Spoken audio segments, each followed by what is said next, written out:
세상의 고민거리는 점점 늘어날 수밖에 없다. 일은 많아지고 더 잘해내고 싶고 가능하면 제일 좋은 결정을 하고 싶다. 이럴 때 각각의 고민마다 최적의 정답을 많이 확보하는 것은 언뜻 생각해보면 이상적인 것 같지만 고민과 함께 짝이 되는 답까지 외워야 하는 일이다. 오히려 2배로 에너지를 쓰게 되어 한정된 뇌의 용량이 꽉 차버린다. 내 경험상 사람들은 문제가 너무 어려워서 답을 못 찾아 고통받는 것이 아니다. 그보다는 문제를 마음에 놓고 해결할 시간과 공간을 확보하지 못했거나 두려움이나 불안과 같은 감정에 휘둘리거나 가장 완벽한 해법을 원하기 때문에 선뜻 결정하지 못하고 마음속에서 고민의 공회전을 하는 것이다. 그렇다면 물고기를 얻기 위해서는 낚시질을 익히는 것이 근본적인 문제 해결의 방법인 것처럼 고민을 잘하기 위해서는 고민을 잘하는 법을 익히는 것이 더 필요한 일이 아닐까. 안녕하세요. 들어는 봤지만 읽지는 못한 당신을 위한 다독다독 책장을 열겠습니다. 안녕하세요. 안녕하세요. 네.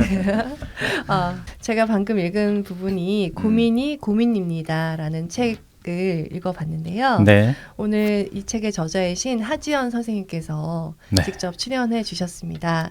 박수. 네, 안녕하세요. 안녕하세요. 반갑습니다. 반갑습니다. 네, 반가워요. 확실히. 네, 다르세요. TV에서 많이 뵀다가 네. 직접 보니까 실물이 훨씬 나으신 것 같아요. 네, 인사 한번 해주세요. 예. 네. 반갑습니다. 정신과 의사 하지연입니다. 이번에 고민이 고민입니다라는 책을 내고요. 열심히 활동 중에 있습니다. 네. 아유, 너무 환영합니다. 예, 반갑습니다. 예. 말씀하신 대로 하지연 선생님은 지금 건국대학교 정신의학 예, 선생님이시죠? 의학전문대학원의 정신건강의학과 교수입니다. 네, 죄송해요. 네, 어렵습니다. 이게 네. 정신건강의학과 발음하기 어려운데 그냥 정신과 의사 이렇게 얘기하시면 되고요. 예. 그리고 책도 굉장히 많이 쓰셨어요. 네. 이렇게 도시심리학, 심야치유식당, 정신의학의 탄생. 그렇다면 정상입니다. 공부 중독 등 계속해서 책을 굉장히 많이 내고 계신데 예. 이렇게 계속 책이 나오는 이유가 뭔가요? 바쁘실 텐데. 베스트셀러가 없기 때문입니다. 저희가 이 책을 초 베스트셀러가 없기 때문에 네. 그 종합 리스트에 한번 10등 안에 들어봐야 되는데 네. 못 가보고 있기 때문에 왜 그렇게 해야 되죠? 그게 문제입니다. 왜라고 물어보시면 답은 없는데 네. 정말 인간으로서 욕망? 네. 네. 이라고 할 수 솔직하시네요. 있는데 네. 그래서 출판사가 다 같은 데였나요? 아닙니다. 그게 또 저의 출판계 분들이 저를 이제 바라보는 곱지 않은 시선이기도 하고 아. 기회가 열려 있다는 마음이기도 할 텐데 그럼요. 그래서 저는 이제 꽤 여러 군데 출판사들이랑 일을 했고요. 네. 그러니까 한 번은 아주 1인 출판사랑도 일을 해보고 또 예를 들면 여기 출판사 이름이 이게 되나요? 그럼요. 상관없습니다. 뭐 민음사, 문학동네 같은 와. 뭐 대형 출판사 창비하고도 일을 해보다 보니까 장단점들이 있더라고요. 와. 또 책의 색깔에 따라서 네. 있는데 결국은 지금 이번 책도 이제 새로운 출판사이긴 한데 사실은 이 책의 편집자가 네. 저랑 이전 출판사에서 한 4권 정도 일을 같이 했던 편집자가 네. 이 회사로 옮기게 됐고요. 네. 그러면서 저를 제일 잘 아는 그리고 저랑 제일 잘 이제 궁합이 맞는다고 할까요? 저를 네. 그런 분하고 일을 하게 돼서요. 책도 좀 만족스럽게 네. 나오게 된 것 같습니다. 뭐 네. 좋아요, 진짜로. 저희 책 어떻게 읽었는지 바로 얘기해 볼게요. 네네. 방송을 앞두고 일주일간 작가의 책과 활동 자료에 빠져 지낸다. 책으로 또 영상으로 음성으로 만난 하지연 선생님은 참 따뜻하고 인간적인 정신과 의사였다. 계속해서 우리의 마음과 정신에 유용한 알을 나누어야 직성이 풀리는 분이신지 참 부지런히 많은 활동을 하셨더라. 늘 환자의 고민을 마주하는 의사이기도 한 선생님은 이번에는 고민 처방전을 가지고 왔다. 고민 속에서 허우적대다가 에너지를 소진하고 실행은 못 해보고 흐지부지 되어버리거나 엉뚱하고 어설픈 선택을 해버리는 우리의 모습이 과학적으로도 경험적으로도 잘 정리되어 있다. 우리가 고민의 수렁에 빠져드는 과학적 메커니즘부터 고민을 해결할 비법 공식까지 다 준비된 참 괜찮은 고민 감소 매뉴얼을 어떻게 알려야 할지 참 고민이다 라고 써봤습니다. 네. 토박토박 잘 읽으셨습니다. 네. 요즘 오늘 좀 안 틀리고 많이 읽은 것 같아. 아주 뿌듯합니다. 예. 훨씬 지금이 자연스럽습니다. 감사합니다. 네, 이렇게 써봤고요. 네. 어떻게 읽으셨나요? 저희가 정신과 의사 선생님들 모시고 많이 방송을 했었잖아요. 네. 개인적으로는 제일 제 취향 아니면 제가 생각하는 부분들과 제일 많이 일치를 해서 너무 기분 좋게 읽었고요.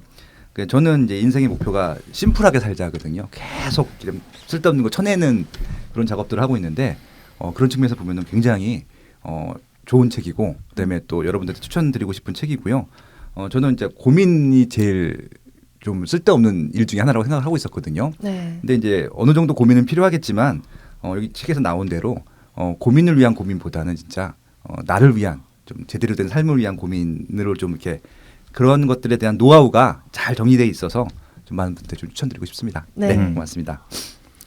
저는 일단은 되게 좀 신선했는데 뭐 자존감에 대한 책, 동기부여에 대한 책, 뭐 이런 책은 되게 많잖아요. 근데 고민에 대한 책은 처음 본 것 같아요. 되게 재밌었고 신선했고 그리고 좀 내용도 되게 좋았는데 일상이 매일 고민이신 분들 되게 많잖아요. 네.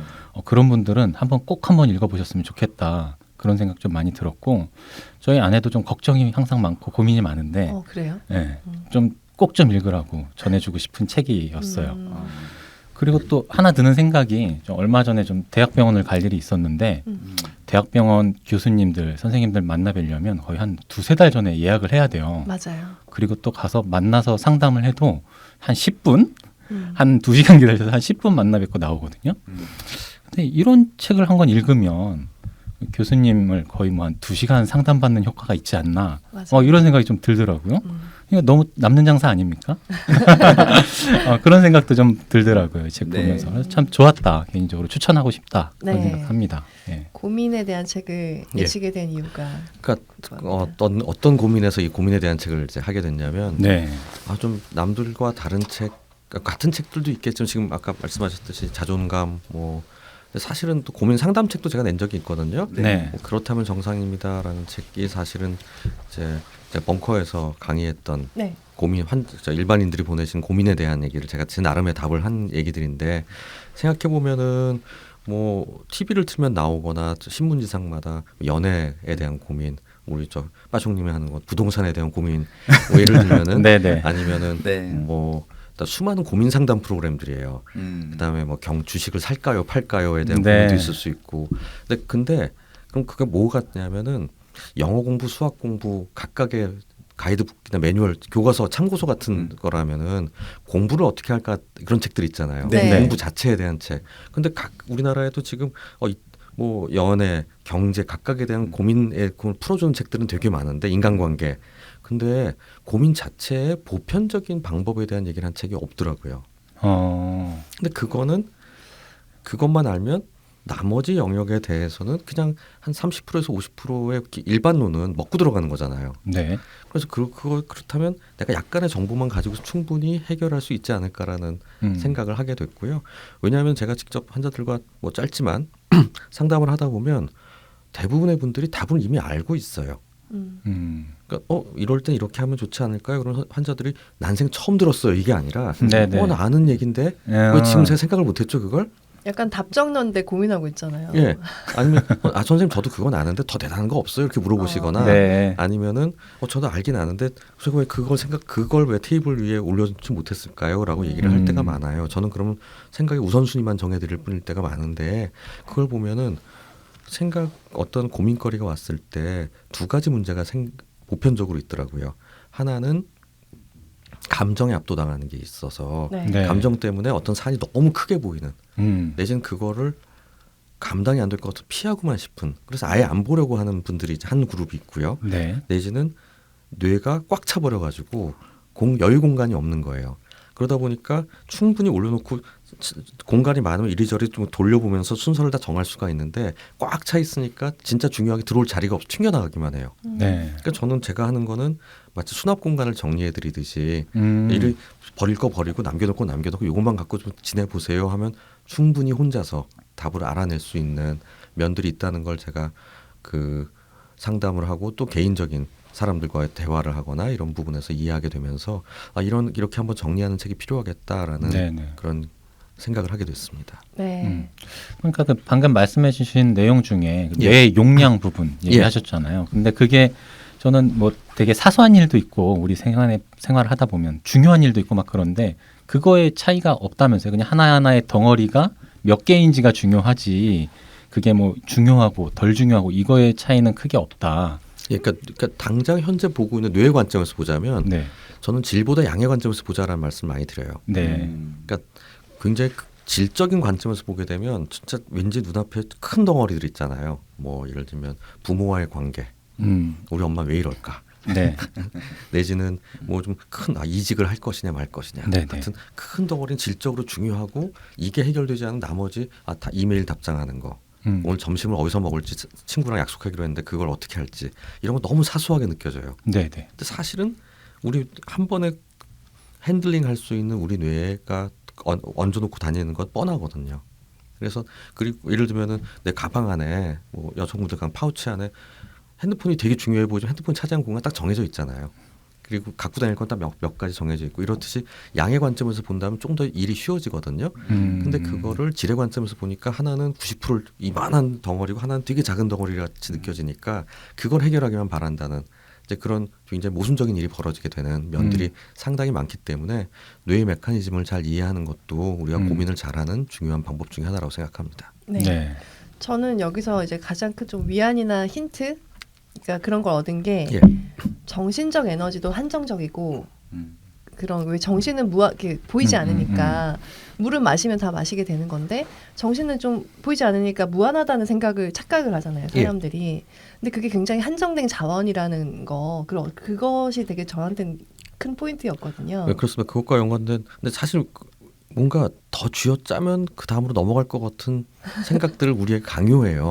네, 아. 그러니까 새칭 이제 자기계발서들이라든지 네, 네, 뭐 이런 것들을 보면 예를 들면 너의 한계를 뛰어넘어라 음. 뭐 이런 얘기들을 계속 우리한테 이제 강조하잖아요. 물론 아무것도 안 하는 사람들한테 그거 되게 중요한 것 같습니다. 그리고 처음에 모티베이션을 가지고 열심히 한번 살아보고 네, 네. 그다음에 처음에 발달을 해서 처음에 열심히 사는 시작해서 쭉 굴러갈 때까지 괜찮은데 벽에 부딪혔다 생각하고 너무 쉽게 벽을 받는 사람들은 문제겠지만 어느 선에서 큰 콘크리트 벽에서 계속 두드린다고 해결되진 않잖아요. 네. 근데 거기서 열심히라는 말만으로 음. 네가 최선을 다했니? 만큼 난 무서운 말이 없다고 생각해요.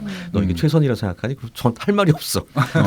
근데 내가 가지고 있는 에너지는 한정적이라는 부분 안에서 어떻게 포트폴리오를 짤까 생각해야 되는데 마치 그래서 저는 아주 쉽게 설명드리기는 당신 통장 안에 돈이다 이건. 내 에너지는 매달 들어오는 월급이다 라고 생각하고 한번 이걸 어떻게 쓸까 생각해봐라.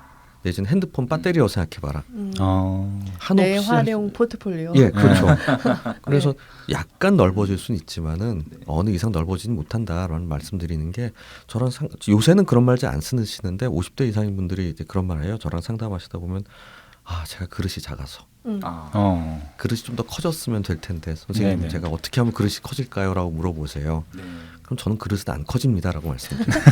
그러니까 지금부터 우리가 우유를 매일매일 1리터씩 먹어도 서장훈 씨 같이 2m 8cm는 안 돼요. 네. 키는 안 커잖아요. 네. 몸무게는 좀 늘 수 있지만 몸무게도 어느 이상은 안 늘어요. 음. 그러니까 그렇듯이 우리 한계라는 게 있다는 건 뭐냐면 내가 가지고 있는 용량이라는 게 있는 건데 그렇다고 내가 되게 작은 사람은 아니고요. 우리가 한국인이 대개 남자가 한 160에서 185 사이에 대부분 키가 있듯이 그 안에 80% 90% 사람들이 들어있는 거고요. 아주 소수가 정말 큰 사람들이 있는 거죠. 그런 분들을 우리가 존경하면 될 것 같아요. 왜요? 그래서 그 안에서 잘 네. 유지 관리 잘 네. 매니지하고 이러면서 사는 게 네. 우리가 보통 사람이 사는 삶이 아닌가 싶거든요. 네. 그래서 이제 고민에서 실행까지의 프로세스가 예, 예. 중요한 거잖아요. 예. 네. 이 한정된 자원을 가지고 어떻게 활용할 것인가. 네. 그러니까 고민하고 결정하고 실행하고 이게 결국 인간 3단계인데 고민을 하는 이유는 좋은 실행을 위해서 하는 거잖아요. 네네. 근데 주객이 전도되는 경우가 요새 많이 보게 되는 거죠. 네. 그러니까 우리가 가지고 에너지가 10이라고 치면 고민을 7 써버리면 네. 결정에 1을 쓰면 남는 실행하기 전에 지쳐버리는 거 벌써 2밖에 안 남아. 그러니까 막상 실행을 할 때는 적당한 에너지가 투여가 안 되니까 만족스럽지가 않겠죠. 네. 그러니까 이러면 안 되겠다 생각하는 게 아니라 내가 고민이 부족해서 그래라는 착각을 하시는 거예요. 더 고민할 걸. 악순환이 예. 완전. 사실은 우리 포트폴리오에서 고민 한 3 정도만 하고 예. 한 1, 2 정도 마지막 결정하고 그 다음에 나머지 6이나 7은 실행에 옮기는데 에너지를 충분히 쓰는 게 시간과 에너지 모두 필요한데 그게 잘 안 되는 이유는 우리 사회가 큰 변화를 겪었기 때문에 저는 생각해요. 저는 좀 약간 역사적으로 우리 사회를 생각해 볼 필요가 있는 게 한 200년 전까지는 봉건주의 사회에서는 왕과 신이 모든 걸 결정했어요. 계급 사회였고요. 네. 그러니까 고민의 세계에서는 진짜 좋은 시대였을 것 같아요. 그러니까 나는 계급대로 살면 되고요. 1년 그 24절기 맞춰가지고 농사짓다 쉬는 날 쉬면 되고, 그러니까 진짜 단순하게 살았어요. 왕은 귀족은 귀족대로 살면 되고, 그 농사짓는 사람 농사짓는 사람, 무사는 무사대로 살면 되는. 그리고 잘 모르겠고 어려운 일은 왕이 결정해주고 신의 뜻에 따라 살면 됐어요. 네.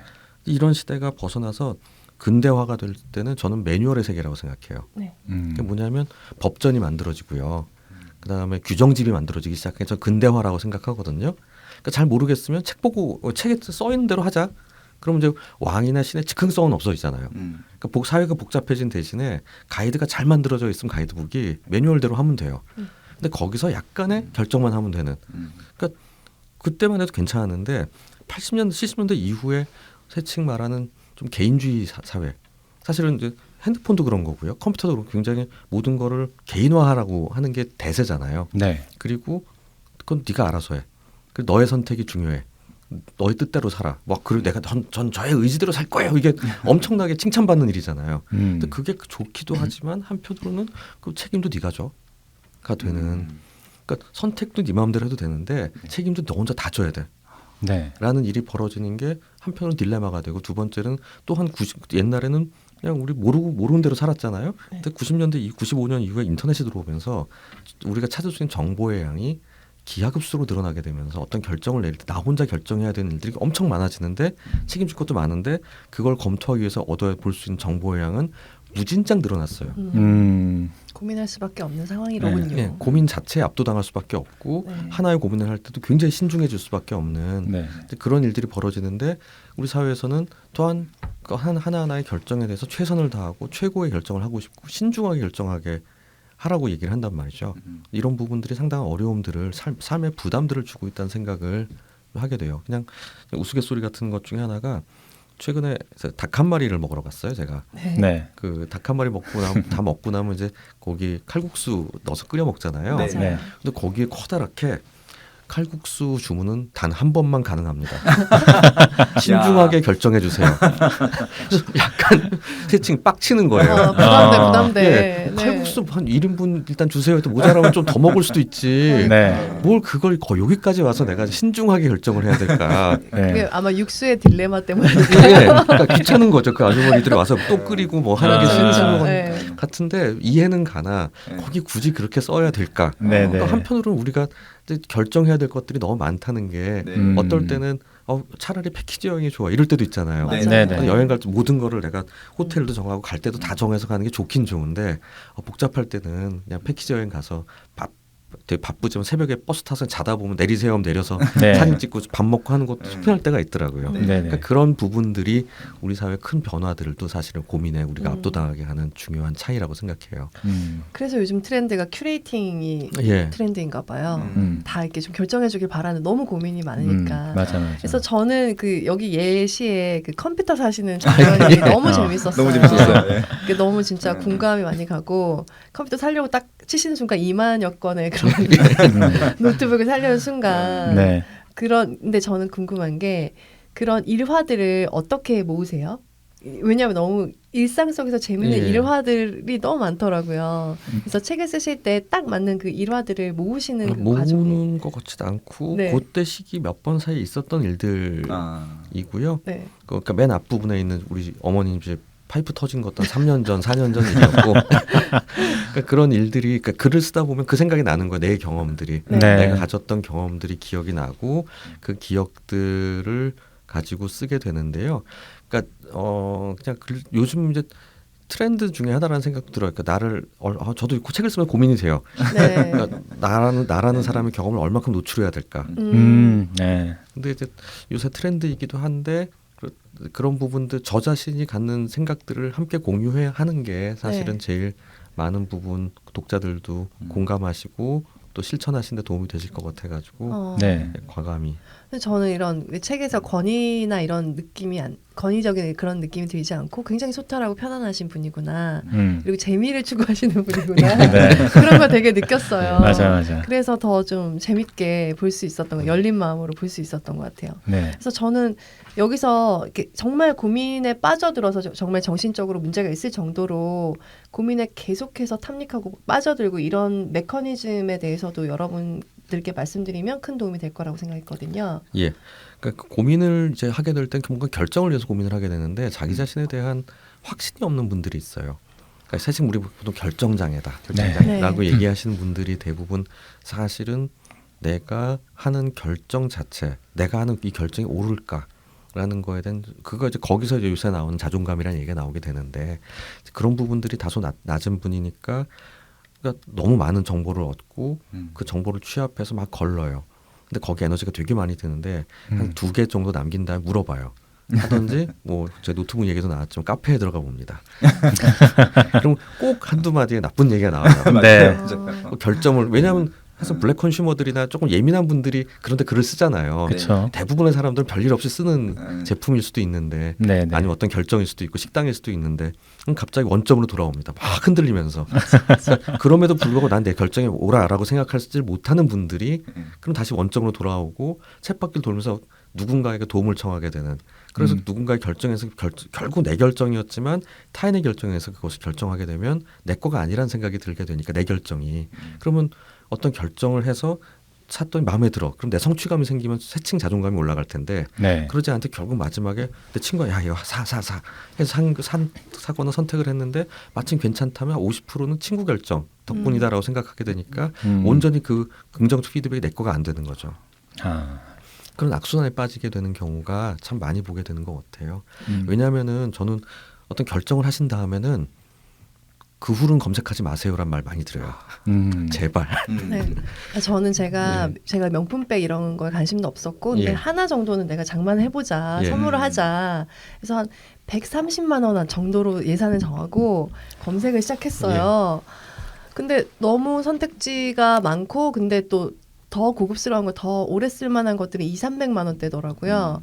근데 딱 근데 그건 사기가 싫고 막 너무 고민이 되고 너무 일을 하는 거예요. 이거 하나를 사기 위해서. 즐거운 고민인데도 불구하고 하나도 안 즐겁고 나중에는 결국에 선택을 했는데 받아보고는 좀 더 좋은 선택지가 있었을 텐데 하고 이런 것도 하는 사람만 하는구나 이러면 막 자책감까지 들면서 슬퍼지면서 이 쇼핑이 나 샀다 좋아 이런 게 아니라 너무 극심한 노동 끝에 그닥 좋지 않은 선택을 한 것 같은 자존감이 떨어지는 그런 경험을 했어요. 그렇죠. 그런 네. 고민하는 시간과 에너지 자체도 비용이라고 생각을 그러니까요. 하게 되는 면들이 있어요. 내가 그래. 만약에 돈이 되게 많아서 네. 해친 그 부자 중국 쇼핑하시는 그러니까요. 분들 같이 딱 들어와서 깔별로 여기서부터 여기까지 다 주세요. 여기서 여기까지.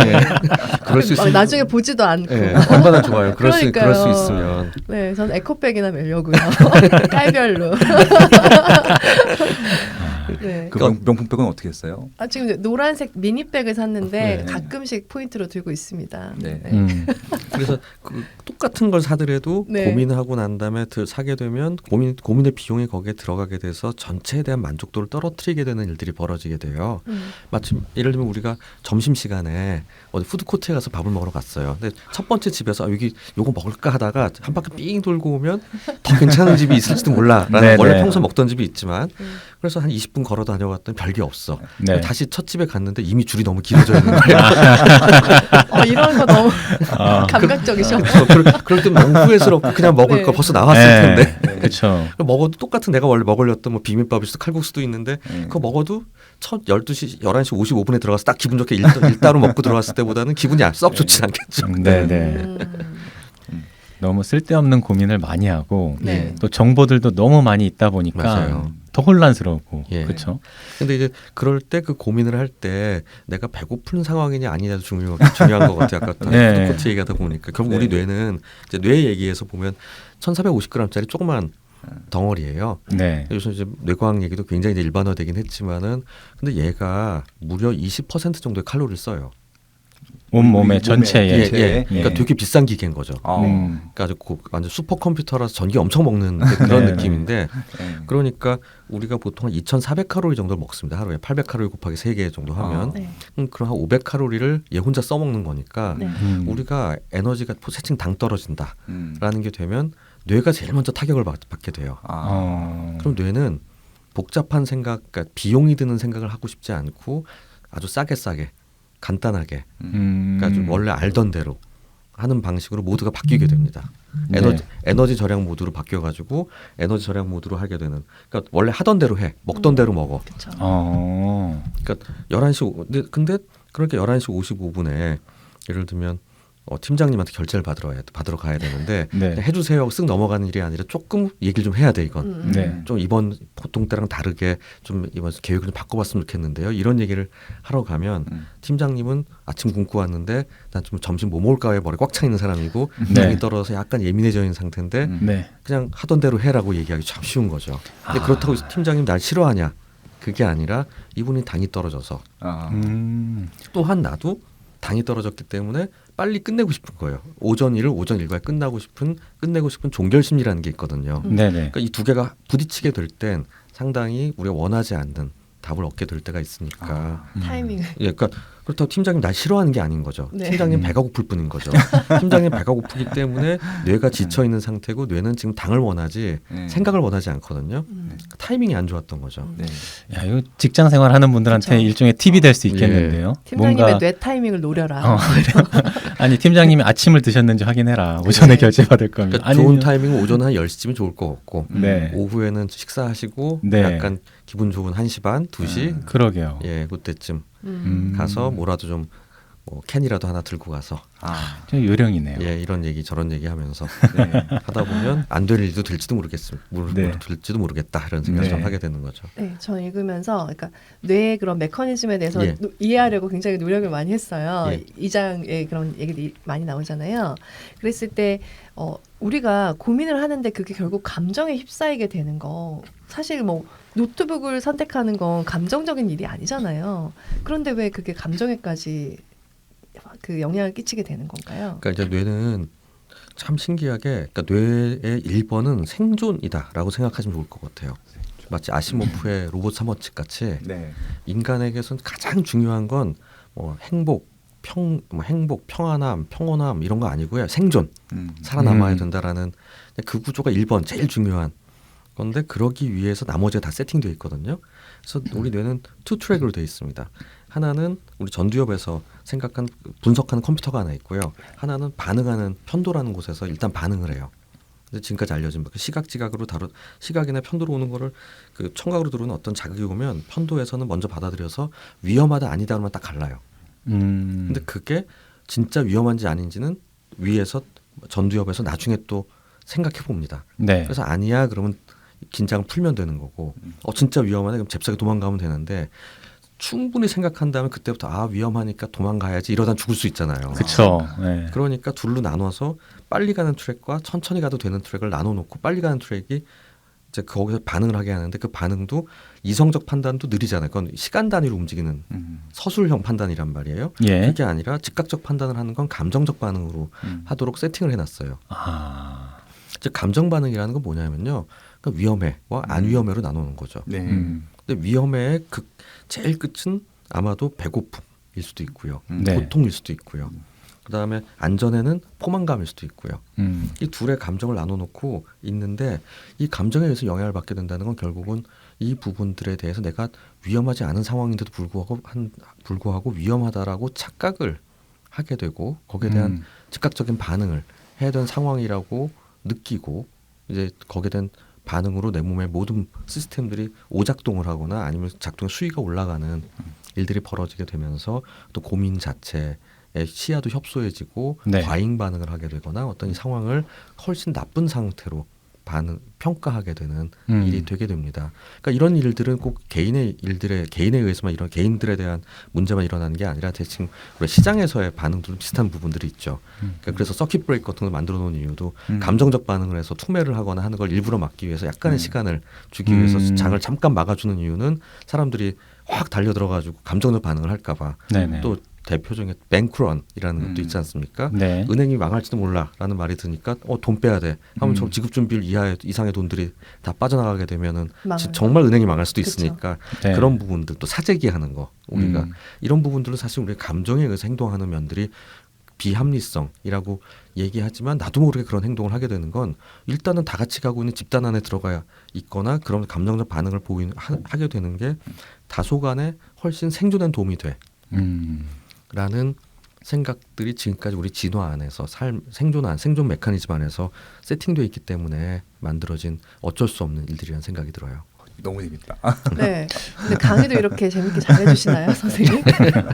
되게 학생이 되고 싶은 그런 마음이 생기는 정말 말씀을 잘하시죠. 그러니까 뇌가 그렇게 네. 이제 굉장히 좀 복잡하지만 그래도 굉장히 체계적으로 움직인다는 게 너무 그냥 짜릿했고요. 네.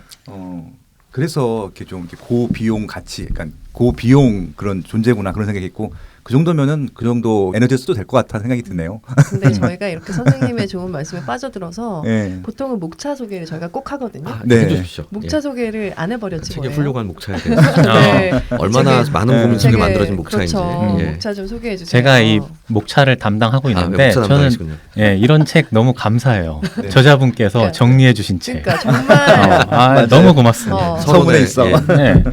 7페이지에 보면 아예 되게 친절하게 네. 정리를 딱 해주셨어요. 네. 네. 그냥 이대로 읽어드려도 될 것 같아요. 네. 네, 이 책은 총 5부로 구성이 되어 있다. 1부에서는 우리가 왜 고민에 쌓여 살 수밖에 없는지, 고민을 잘한다는 것이 과연 무슨 의미인지 살펴본다. 2부에서는 좀 이렇게 존댓말로 주시면 좋을 것 같아요. 네, 살펴봅니다. 네. 2부에서는 네. 감정이 어떻게 고민을 방해하는지 설명해 주고 있습니다. 3부는 뇌과학, 인지심리학적 측면에서 우리가 고민을 제대로 못하게 되는 이유를 알려주십니다. 4부에서는 2부와 3부에서 다룬 내용을 바탕으로 감정에 짓눌리지 않고 뇌가 과부하가 되지 않게 고민할 수 있는 현실적이고 실용적인 방법들을 좀 알려주고 계시고요. 마지막 5부에서는 그럼에도 평생 고민거리를 아는 채 매일 고민하고 결정할 수밖에 없는 우리가 가져야 하는 마음의 태도에 대해서 설명을 또 해주십니다. 이렇게 총 5개 파트로 되어 있어요. 네. 아우 편하다.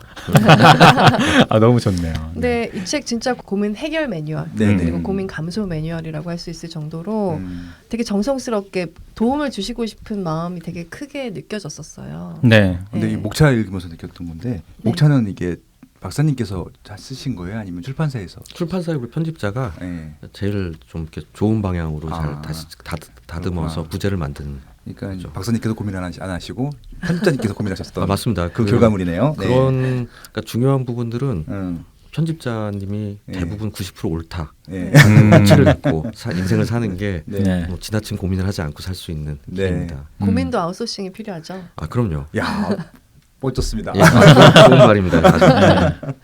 내 네. 고민은 누구한테 소싱해야 되지? 그런 걸 잘 고민해 보라고. 네. 저희 근데 벌써 음. 40분 돼 가거든요. 네네. 어이구. 2부에서는 사실 파트 4에 어떻게 하면 고민을 네. 풀 수 있는지 공식들을 조금 이렇게 설명해 주신 부분이 있어요. 네. 거기가 사실은 되게 중요하잖아요. 그렇죠. 우리들이 어떻게 이걸 해결해야 되냐 그래서 그거를 좀 2부에서 조금 이따가 이야기 네. 나누면 좋을 것 근데 같고요. 이 해결법에 대해서는 3가지만 알려드려야 될 것 같아요. 다 알려드리면 안 돼. 그러니까 몇 가지만 하자는 얘기죠. 네. 설마 그걸 또 다 풀겠습니까? 그러니까요. 네. 그래서 1부는 음. 저희가 대략적인 고민에 대한 이야기 그리고 뇌과학적인 이야기 살짝 다루었는데 이 정도로 마무리하고 네. 2부에서 실질적인 고민을 어떻게 그럼 해결할 수 있는가, 네. 어떻게 풀어가야 되는가, 이거 좀 이야기 이어가면 좋을 것 같습니다. 선생님께서 정말 그 환자분이랑 얘기하셔서 효과 있었던 부분만 말씀하셨다면서요. 예, 그래서 어. 흔히 말하는 이제 필살기. 아, 야. 선생님 필살기를 네. 다 모아놓은 네. 고민 해결 방법, 네. 감소 방법에 대해서 2부에서 얘기 나눠보도록 하고요. 네, 그리고 저희 다음 주 방송, 다음 주 책 소개해드려야 되죠. 네, 네. 빠숑님 소개해 주시죠. 다음 주에는요. 좀 부자 얘기를 해보고 싶습니다. 와우. 그래서 이제 돈 버는 부자 얘기. 컨설턴트를 네. 직접 모시고 네. 부자 얘기를 해볼 텐데요. 부자 언니의 부자 연습이라는 책을 가지고 이야기를 해볼 예정이고요. 이 책의 저자 유수진님을 모시고 음. 직접 한번 어떻게 하면 저희가 부자가 될 수 있는지 어떤 연습을 하면 되는지 이야기를 좀 들어보도록 하겠습니다. 부자 누나라고도 좀 근데 진짜 유명한 자산관리사시잖아요, 유수진님이. 제일 네. 유명하실 것 같은데 이 네. 분야에서는. 네. 기대가 됩니다. 네. 그래서 다음 주에 유수진님 모시고 어떻게 하면 부자가 될 수 있는가 이야기 나누기로 하고 박사님도 궁금하면 오세요. 예, 갑자기 저도 귀가 쫑긋해졌습니다. 네. 지금 하지연 선생님 모시고 고민 이야기는 또 2부에서 이어가도록 하겠습니다. 감사합니다. 고맙습니다. 감사합니다.